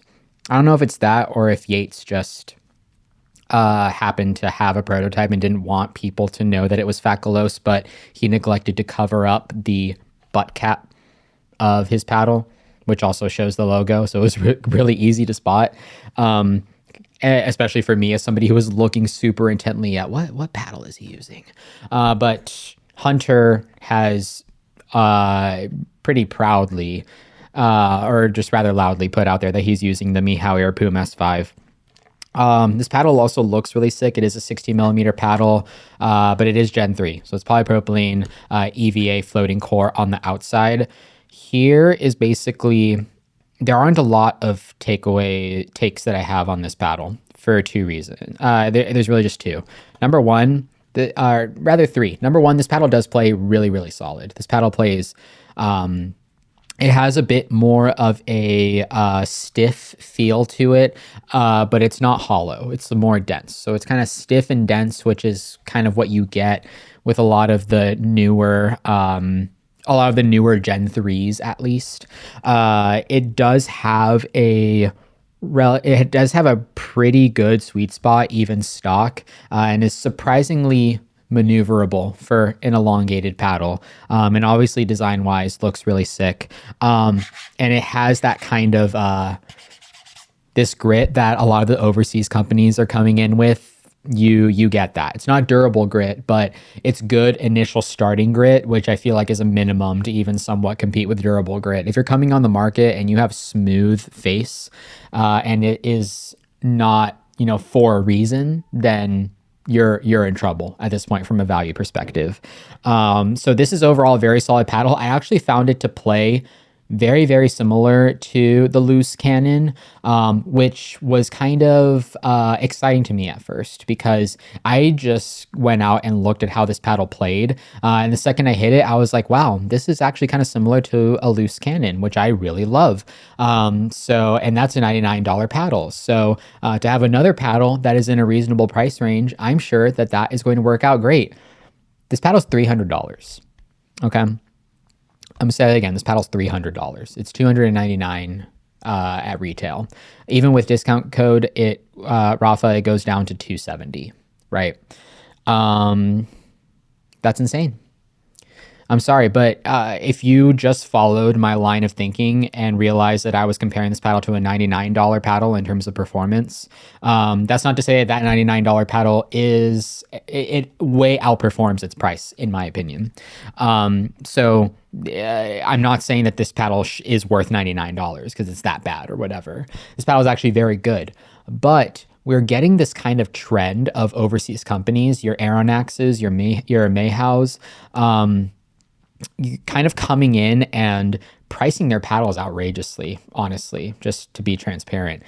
And when I see a high price on a paddle, I either want to see really, really strong R&D process, like something extremely unique. Nobody else is doing it or pursuing it. Or number two, just really high investment in pickleball as an industry, sponsoring pros, sponsoring events, sponsoring clubs, et cetera, the types of things that the high price companies, your Gearboxes, your YOLAs, your Selkirks are really well known for. They invest in pickleball as an industry, and as such, it reflects in their paddle prices partially, I'm sure, as their main source of revenue. You don't get that with MEHAU. Like, you get dual approval. It is USAP UPA approved. That is a value add compared to a lot of other paddles out there. But it is not a $300 value add. And I really want us to get, and I did test this paddle pretty extensively. No kind of breakage whatsoever. I gave this to somebody who actually was missing, or rather forgot their YOLA Pro 5, and asked me if I had anything similar, and I gave them this, and they played very, very solid with it. So it's definitely a paddle that's easy to transition to from another polypropylene based paddle, but I just don't know if I could justify recommending this at the price level of $300. It just is a lot too much for me based on how it's constructed, and how MEHAU has kind of gone through and doesn't really have a foothold domestically, to justify the price. They're not contributing anything to the economics of pickleball in the US, and I think you need to be doing that to price this high. They also has a kind of, the only complaint that I have really generally about this paddle is that it has a kind of longer, kind of flat handle right here. I do like that I can feel the bevels, but only on the four corners, so it feels like a rectangle, which I don't love. I like the more like easy to feel bevels, but more square kind of symmetrical handles. So that wasn't so if you like flat handles, then this would be nice for you. But if you're like me, then that's a little bit uncomfortable. But again, really, there was so much going for this. Really nice long handle. I think it's 5.75 inches, elongated, pretty decent sweet spot. I think it got a lot better adding weight in all four corners. Really nice design. They have Hunter Johnson using it and kind of behind it now, when he could be using other paddles, I'm sure. But yeah, the price really brings this down for me, unfortunately. And the last paddles that we're going to be getting into today, the RONBUS Tenons. So I got these paddles a few weeks ago. I could have talked about them last week, but that episode was a little too long. This episode is going to be probably longer, I'm sure. So feeling like I could have addressed it last week, but decided to save it. Okay, I just finished recording my segment on the Tenon, so, but as I'm sitting here, I'm realizing something that I probably need to kind of put towards the beginning, just as a disclaimer here. So, mind you, I have 4 units of the Tenon. They are all the different shapes, the R1 through R4. And I was just kind of messing around with my R2. This was actually, it was my favorite of the bunch in terms of sweet spot size and that kind of soft feel. But I did have some difficulty controlling it, and I couldn't figure out why. I figured that that would be an issue with some of the other shapes, like even more so than what I'm going to talk about in a second. And I'm realizing right now that it is because, and I don't know if my microphone will pick this up, but if you can hear, that sound is actually being made after I lift my fingers up, and it's because the face is disbonding from the core. That is unfortunate. You can also feel, I can feel when this happens. The last paddle that this happened to me on was a Enhance MPP Turbo. That one was a little bit more drastic, and it kind of was the entire bottom side of the face. This is happening in kind of actually, it's happening in a pretty decent size area, kind of like right here in this area. And because it's black, it's really difficult to see, and it's really difficult to notice unless you're somebody like me who constantly rubs my fingers in every which direction on my face. You will feel a bump. And I'm going to get out ahead of this. And obviously I've just discovered this, haven't had time to talk with Dong over at RONBUS about it. I'm sure that this is, I mean, it hasn't been an issue on any of my other 3 paddles. So I think that's indicative of this probably not being a big issue. If it is, I will update you guys. But yeah, and also to kind of take this opportunity and say this happens to foam paddles a lot. The way that polypropylene paddles core crush, the kind of rampant issue going through foam paddles right now is loosening edge guards and disbonding, because depending on how you heat your foam and to what temperatures you're working with, you might kind of disrupt the integrity of the bond between the carbon fiber and the foam, which is already not a super strong kind of chemically sound bond to begin with. So this is going to happen. This happens probably to more companies than you would think. Again, I don't think it. When I say rampant, to clarify, it is not happening as quick as a core crushing occurs on a polypropylene paddle. Not anywhere near as close as that. It happens down the line. But secondly, it's also not like an extremely common issue. Like I haven't come across a single paddle or paddle lineup where I've been like, oh my God, where it's been like the core crushing issues of the past, where it's like, wow, 2 or 3 out of every 10 paddles are breaking in 10 days. It's never been like that. But it does happen from time to time. And, you know, in other paddle lineups where it doesn't happen, you know, it just ends up being not something that I bring up, probably not something that I would ever guarantee isn't going to happen. But in this case, you know, I did discover that. So do want to let you guys know that as a caution. This could happen. This is probably something that RONBUS would warranty anyways. But yeah, you kind of run the risk of this with any foam paddle that you're buying, basically. But it is interesting to kind of to see that, just an insight that I have kind of last minute here. So I've hit the Tenons pretty extensively. I've hit them even side by side to each other. I went into competitive matches in my league in Houston and played with the paddles side by side just to kind of get a better feel for the difference between them. And that's kind of where I wanted to start. I don't feel a ton of difference between all of the paddles. Typically, and here's what I mean by that. I don't mean that they all have the same swing weight, balance point, twist weight. They do have differences there. But very generally speaking, the whole paddle face kind of does feel like a sweet spot. So here's a pretty good view. Here's the R4 shape. This is one of their hybrid shapes that they have available. Actually, I think it's the only hybrid shape they have available. I apologize. But yeah, it's arrow curved, a little bit wider, has that taper going from down to up, which I'm not a huge fan of. Never have been since the very beginning of any brand that does that, by the way. But at the same time, when I hit every paddle back to back, even let's say we look at the R4 and let's look at the R3, right? It's probably as different as you could get, right? These two shapes right here. We have elongated, kind of traditional, straight side, straight top, perfect rectangle, etc., etc. And then you have your hybrid, right?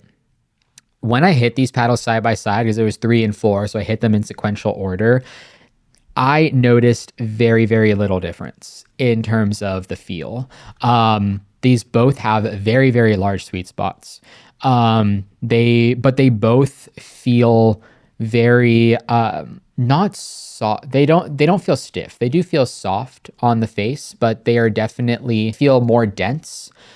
Kind of leaning more towards the dense side, which, reminder, most foam paddles, they're a little bit more hollow and stiff. That's where they sit. I think your 11624 Power 2s, think your Honolulu Crystal Blue Grits, think your Selkirk Boomsticks, etc. Stiff, hollow. The more dense you get with the feel profile, the closer you get to feeling like a polypropylene paddle. And I do love me some polypropylene paddle feel still, despite the durability loss. I have to admit, I do still love the polypropylene feel compared to foam. But despite that, there are some paddles where you have a dense feel and a large sweet spot. I think it's a large sweet spot portion, really. You have a large sweet spot and it just feels like you can't miss. Like you can just put the ball anywhere. And then you have large sweet spot that makes it feel, that kind of coincides with an inability to feel the ball. And that's where I think this paddle sits. I think that's where I got it wrong. When you have a hollow paddle, that ball feel translates to your hand a lot more easily. And so I think it is better to have a larger sweet spot with a hollow feel profile, so that even if you can kind of hit the ball from anywhere, that hollow feel, that tinginess of the ball translates from the paddle face into your hand a lot better. So where we're kind of running into an issue with the Tenon, or rather I ran into an issue. Number one, this paddle was marketed as an all-court paddle. So the kind of science behind this paddle is that it is EPP center with an EVA foam on the outside. And then it has elastomer inserts through the sides. Another kind of interesting thing about the Tenon in general is that the name actually comes from what's called a mortise and tenon joint. Again, I don't know if it's tenon or tenon. I don't know how you actually pronounce it. I'm pretty sure it's mortise, though. We'll go with mortise and tenon joint. It's kind of like in wood. It's like a woodworking term, basically. It's like if you've ever seen those beds, those advertisements that I feel like I get these on Instagram all the time. Maybe it's because I just moved, but it's like those beds that they're completely wood, and it's like there's no screws involved because the joints kind of just insert into each other at all the four corners. That's a mortise and tenon joint, and that is where this gets its name from because of how the rubber stoppers kind of just insert into those like proper holes in the EVA foam here on the paddle, which is kind of interesting. I'm sure this is mostly made to give the paddle a little bit more balance, and it definitely does. For example, if you do look at the R4 specs on paper, I mean, it's a 5.5 inch handle on the R4, but you're looking at a twist weight of 6.6 and a swing weight of 111. So was very fast, very maneuverable, really good handle length. I think the one thing that I really love about all the Tenons in general is that they have really good tapers that kind of make them make the handle length feel greater than it actually is. But here is my main issue with it, and here is why I think if you are going to go RONBUS, I still think you're probably still going for a Quanta, for example. It probably doesn't sound right for me to be comparing the Tenon, which is supposed to be a all-court paddle, to a power paddle like the Quanta. It's two completely different types of players looking for those profiles. The reason I do that is because the Tenon feels like a power paddle. I don't think that the Tenon plays like an all-court paddle. When I first started, I maybe thought that it did, and part of that was, again, the ball feel is so muted because of its dense profile that it almost felt like it was all court. But the more I played with it, even after each one of the units, after probably about 10 hours, I noticed that I was floating a ton of balls. I was either dumping them in the net because I was just barely pushing, or I was sending, drops up to my opponent forehand. And I kept wondering to myself, like, why does it feel like I can't control this? And I realized later when I took the actual power measurements after I really kind of wore the paddles in, that these are definitely power paddles. They are on the low end of power, to be fair. But I would say that they are closer to being mid-tier power than they are to being high-tier all-court. So yeah, even the R3 for me got the most power production out of it. And they're all kind of within a similar range. I would say your R2, which is your wide body kind of standard shape, is the least powerful of the three. And the R2 paddles, the R2 shape, and the way that RONBUS tends to construct these always tend to have large sweet spots. So I hit this one first, and I was like, oh, super large sweet spot, awesome. But then I would go to the rest of them and I was like, oh, also super large, also super large, also super large. The R2 also on paper for me had a 6.5 swing weight, or sorry, 6.5 twist weight, and had a 108 swing weight. 107 swing weight. So very, very light, very maneuverable, very stable. Again, very large sweet spot. There is a lot to like about the Tenon. It's also $170. Do I have a scratch on the back? Oh no. Oh, I can rub that off. But I don't want to show my ugly paddles. Let's show the R1, the last elongated but arrow curve shape. So the R1 and R3 are both elongated, but they have the R1 has the curve to it and the R3 does not. It looks more like your standard paddle.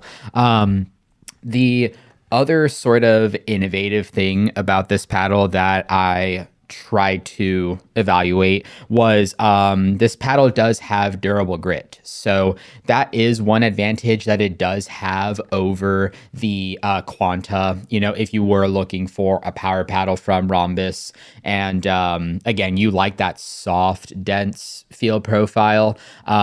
this matches another paddle. That feel profile, the more that I think about it, it's unique. And I'm trying to think about the one other foam paddle that just immediately jumps to mind, where I was like, this paddle kind of feels like it. Now this other paddle I'm thinking about, I know it was from Element 6, and I know that paddle from Element 6 was significantly more powerful. And so I'm trying to remember exactly the Sirocco. Okay, the last paddle that Element 6 dropped, which actually, now that I'm looking at it, is roughly the same price as the Tenon. I mean, the Tenon is going to be like 140 something after code, like 145 or so. The Sirocco retails for 139, so it goes down from there with discount code. But the Sirocco was like insanely powerful, had this soft and dense field profile, but the ball rocketed off. That's not what you're getting with the Tenon. Obviously, I know that I have been describing it as a power paddle, which it is. It's not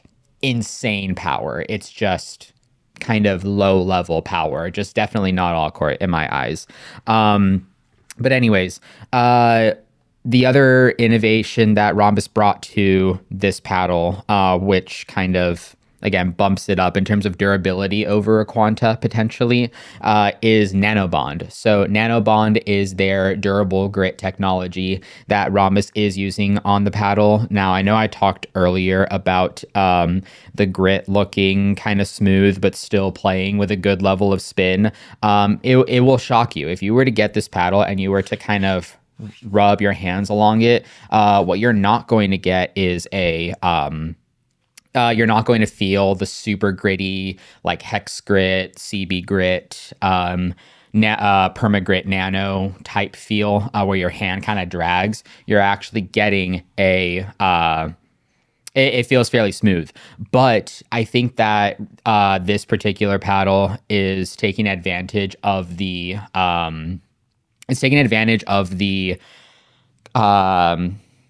deflection concept. I don't know why I couldn't think about it for a second. The fact that deflection is more predictive of high level of spin than actual grit is definitely well demonstrated in this case with the Tenon. The Tenon. I'm gonna keep saying it back and forth. Somebody correct me.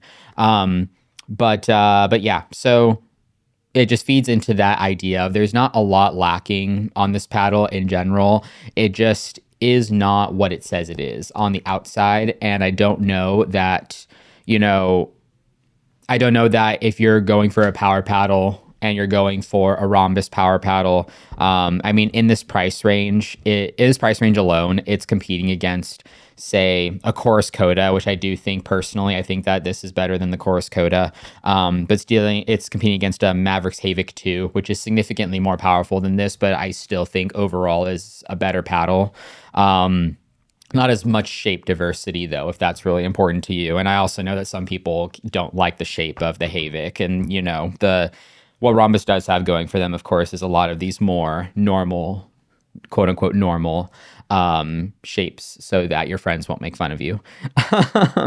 But yeah, that's sort of where my head is at. Nanobond, again, I'm not entirely sure how it is actually integrated into the paddle, but whatever it is, basically the spin loss over time wasn't as drastic as what I felt with a normal carbon fiber paddle. So that is a plus, but it's not getting you anywhere near Diamond Tough, anywhere near CB, anywhere near Hex Grit, anywhere near Permagrit. None of the sort of tier 1, I think is how I'm hearing it be described, quote unquote tier 1 durable grit levels. It's just not there.